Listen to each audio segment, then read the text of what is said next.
Arabia! Saudi Arabia! Free! Free! Oromo children! Saudi Arabia! Saudi Arabia! Free! Free! Oromo women! Oromo women! Oromo women! Saudi Arabia! Ittaqullah! Ittaqullah! Abiy Ahmed! Abiy Ahmed is responsible for the suffering of Oromo migrants. Abiy Ahmed is responsible. He is responsible for the suffering of Oromo migrants, of Oromo children, of Oromo women, of Oromo elders, of Oromo elders. Free! All in Saudi Arabia. Free! Oromo migrants in Saudi Arabia.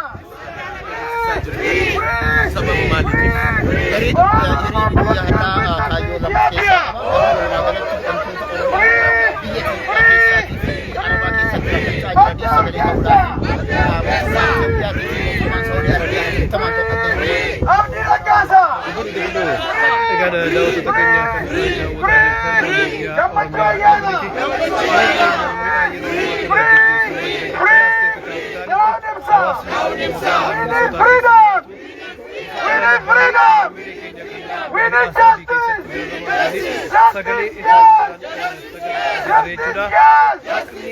Freedom, yes! Dictatorship, no! Dictatorship, no! Remove! Fano from Oromia! Fano is a terrorist! Remove Fano from Oromia! Remove Eritrean troops from Oromia! Remove Amhara militia from Oromia!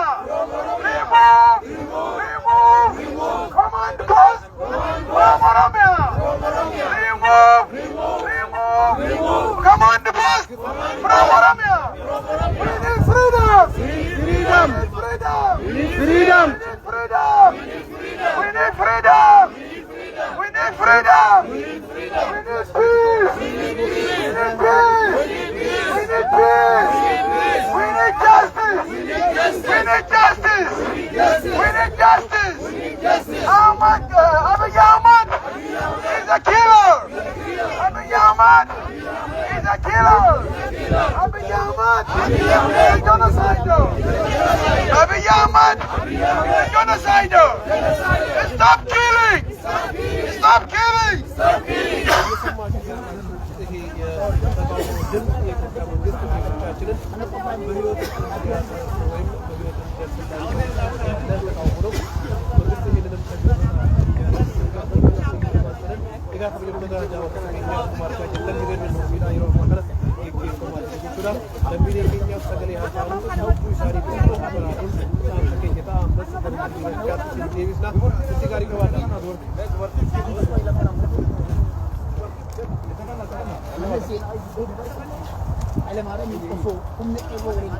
Free Oromia prison!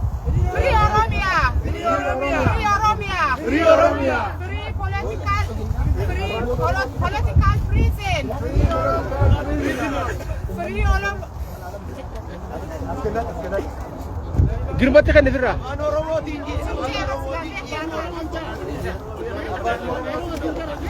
Yeah.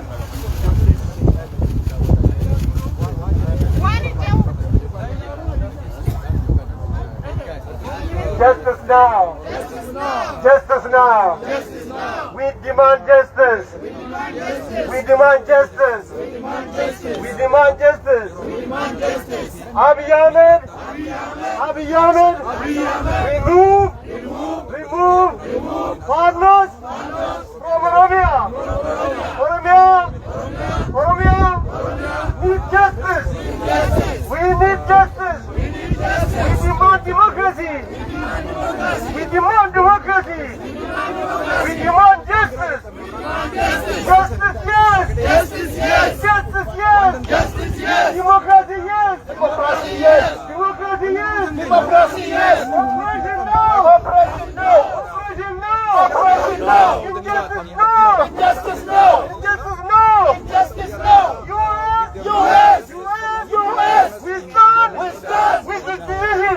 With this decision. With your decision. With your decision. We demand justice in Ethiopia. In Ethiopia. We demand freedom. Freedom in Ethiopia. In Ethiopia. We demand justice in Ethiopia. In Ethiopia. Freedom, yes. Freedom, yes. Freedom, yes. Freedom, yes. Democracy, yes. Democracy, yes. Injustice, no. Injustice, no. Injustice, no. Injustice, no. We demand. We demand. We demand. Political prisoners. Prisoners. Be free. Be free. Be free. Be free. They have done nothing but they are Oromo. That's why you are being in prison. We demand justice. Justice. Justice. Yes. Democracy. Yes. Oppression. No. Injustice. No. Fando. Remove from Oromia. Oromia belongs to Oromo. Yeroo geesse yeroo ammaa kana gabaatti argamnu fuuldura mana mootummaa kan gartee Minisootaati. Mee yeroo ammaa kana keessatti maaliif as itti qabamtan isin? Yeroo ammaa kana iddoo kanatti kan argamnuuf akkuma beekamu rakkoon Oromoodhaa yeroo sila gaafii deebii argate jedhamutti deebii dhabuu isaatti as mudasiisa. Kaayyoon guyyaa har'aa iddoo kana jiruuf hidhamtoota siyaasaa Oromoo kanneen biyya keessaa fi akkasumas immoo ilmaan Oromoodhaa kanneen Saawud Arabiyaa keessa argaman isaan sanniin firii akka isaan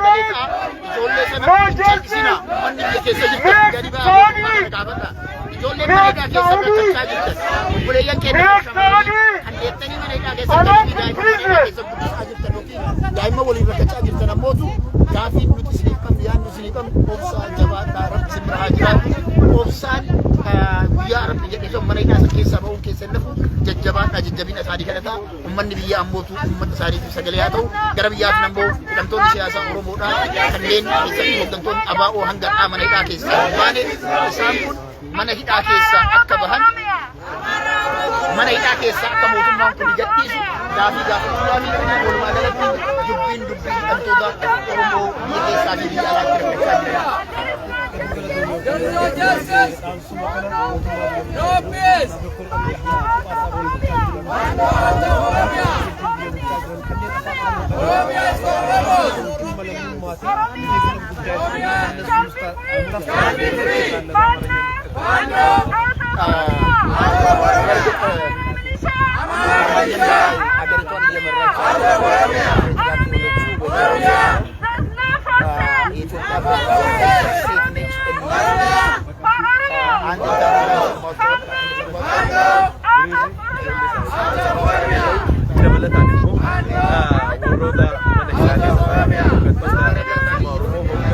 Hooggantoota KFO'yyuu kanneen muraasa Finfinnee jiranii alatti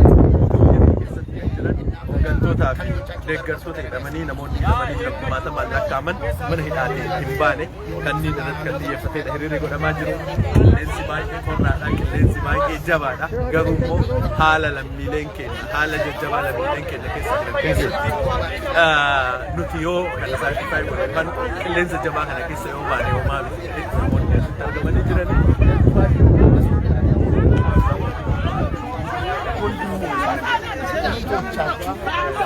ለስራ ጉዳይ ምን እንደሌላ ሙከራ ተራክቶ በነሱ እሱ አልተጀመረም። እናንተም በመድረክ አይታችሁ ሆኖ ሊሆን ይችላል። አብዛኛው ኢትዮጵያ ተሰዷል። ዛሬ ግን እነኚህ ልጆች በሳውዲ አረቢያ ውስጥ የሚሰቃዩ we support HR 6600. US,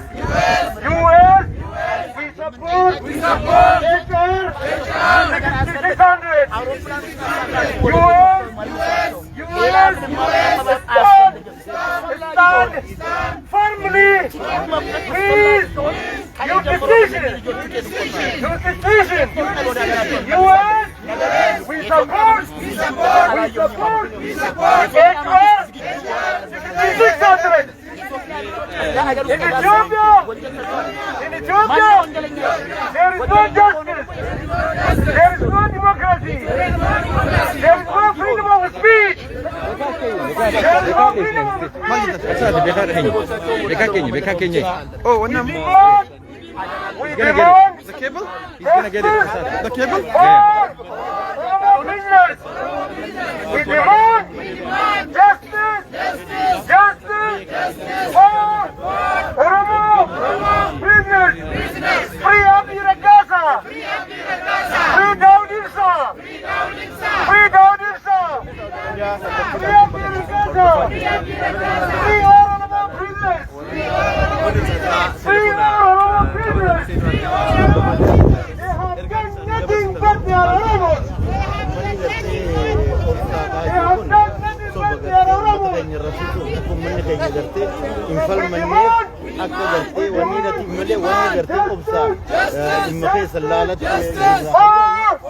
Oromo prisoners. For Oromo prisoners. Justice, yes. Democracy, yes. Peace, yes. Peace, yes. No peace in Ethiopia. No justice in Ethiopia. No democracy in Ethiopia. Oromo jirtu. Oromo jirtu. Oromo jirtu. Oromo jirtu.